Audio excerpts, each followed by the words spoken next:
बिहार में विधानसभा चुनाव को लेकर सभी राजनीतिक दल पूरे तरीके से तैयार है। एनडीए के तरफ से सीट शेयरिंग हो चुका है, लेकिन इस बीच ये माना जा रहा था कि कई ऐसे नेता हैं जो नाराज चल रहे हैं।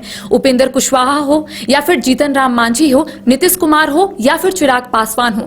हालांकि अब तमाम जो एनडीए के घटक दल के नेता हैं वो एक एक करके एक्स पर पोस्ट करते हुए नजर आ रहे हैं। आखिर इसके मायने क्या है, आज हम समझने की कोशिश करेंगे। हमारे साथ हमारे वरिष्ठ सहयोगी राकेश रंजन जी मौजूद है।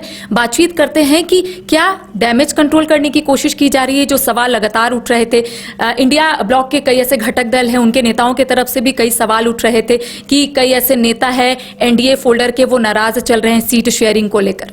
जी, चिराग पासवान की तरफ से ऐसी कोई नाराजगी की खबर थी नहीं और होनी भी नहीं चाहिए। उनको 29 सीटें मिली हैं, तो आप कह सकते हैं कि सबसे ज़्यादा तो खुश वो होंगे कि 29 सीटें मिली हैं।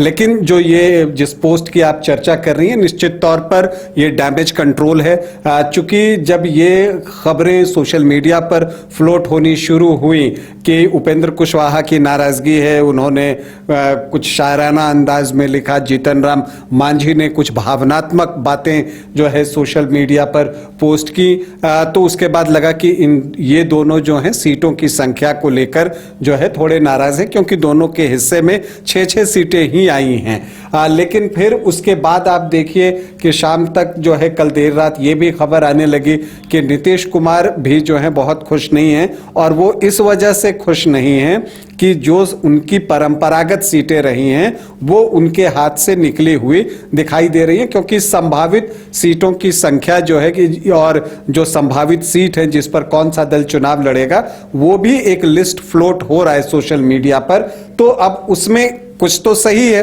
नेचुरली जब हम लोग भी अनुमान लगाते हैं तो आप 100 में 80 का अनुमान तो सही लगा ही लेंगे।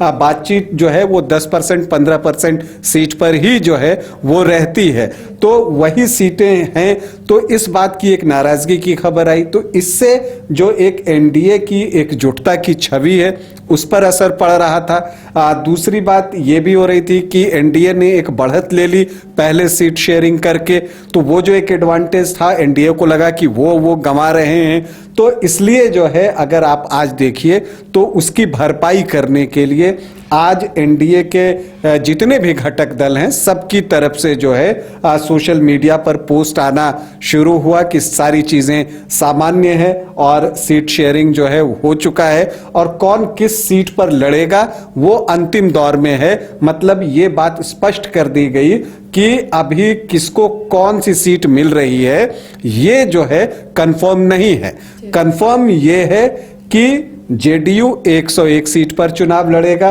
बीजेपी 101 सीट पर चुनाव लड़ेगी, एलजेपीआर 29 सीट पर जो है चुनाव लड़ेगी, और उपेंद्र कुशवाहा और जीतन राम मांझी की पार्टी 6-6 सीटों पर चुनाव लड़ेगी।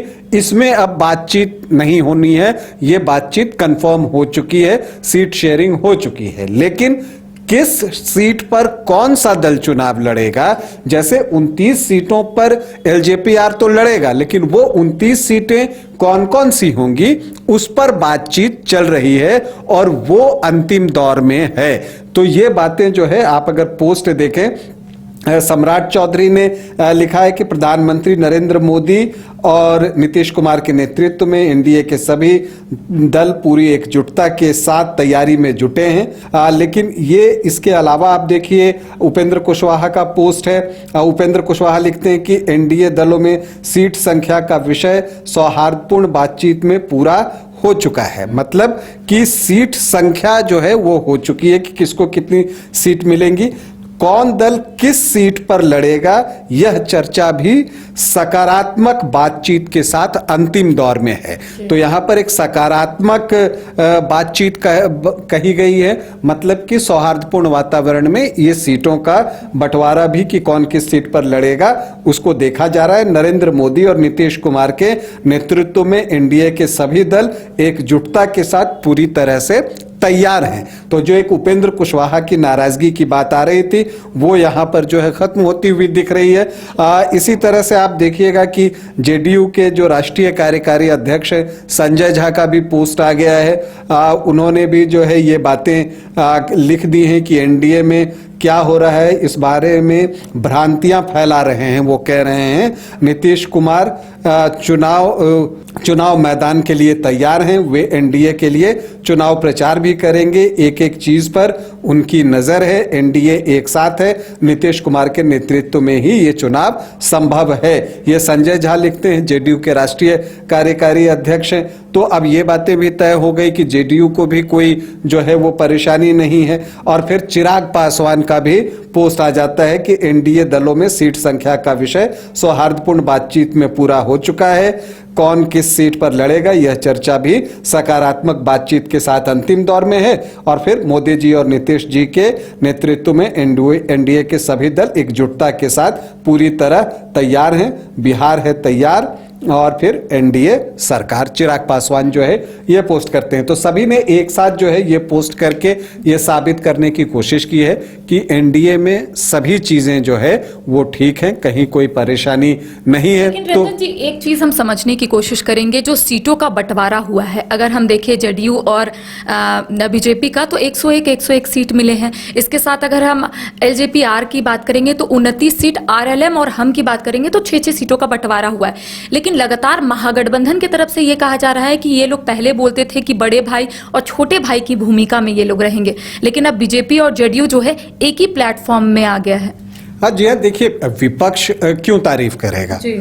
ये तो एक सीधी सी बात है। चुनाव का समय है।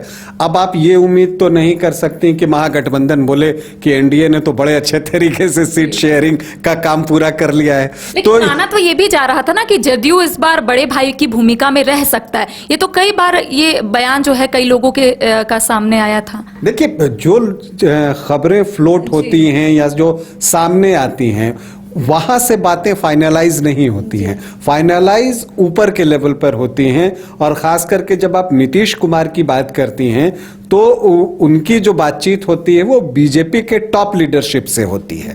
तो वहां पर जो बातचीत होती है उसी के आधार पर फैसला लिया जाता है।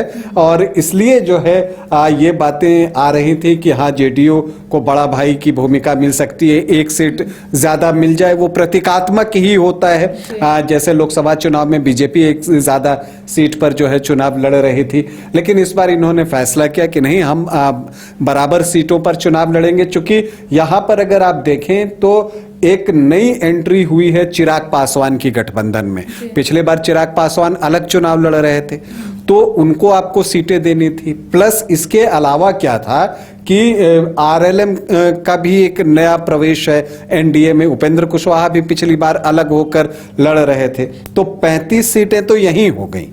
तो 35 सीटें में क्या हुआ कि अगर आप देखिए तो जिसने पिछली बार ज्यादा सीटों पर चुनाव लड़े थे उनको ज्यादा सेक्रीफाइस करना पड़ा। जैसे जो पिछली बार कम सीटों पर लड़े थे उनको कम सीट का जो है वो सेक्रीफाइस करना पड़ा। जैसे जीतन राम मांझी 7 पर लड़े थे तो इस बार 1 सीट का उनको नुकसान हुआ, क्योंकि 2 नई पार्टियां आपके साथ आकर जुड़ी हैं। तो ये चीज बहुत स्वाभाविक है। जब आपको इसका आएगा, जब सीट शेयरिंग महागठबंधन का, तो वहां पर भी ये चीज आपको दिखेगी कि जितनी सीटों पर पिछली बार आरजेडी लड़ा था इस बार नहीं लड़ सकता। उसी तरह से कांग्रेस जितने सीटों पर पिछली बार लड़ी थी इस बार नहीं लड़ सकती, क्योंकि परिस्थितियां बदल गई हैं। हर चुनाव की परिस्थिति अलग होती है और उसी के अनुसार फैसला लिया जाता है। तो देखिए, सीट बंटवारा को लेकर यह कहा जा रहा था कि एनडीए के जो घटक दल है उनके नेता काफी नाराज चल रहे हैं, लेकिन अब एक्स पर पोस्ट तमाम जो नेता है वो करते हुए नजर आ रहे हैं और उनका कहना है कि जो भी फैसले लिए गए हैं सभी के सहमति से लिए गए हैं और सभी लोग खुश है। इसी तरीके से और भी अपडेट हम अपने दर्शकों तक पहुंचाएंगे। फिलहाल हमें दे इजाजत, नमस्कार।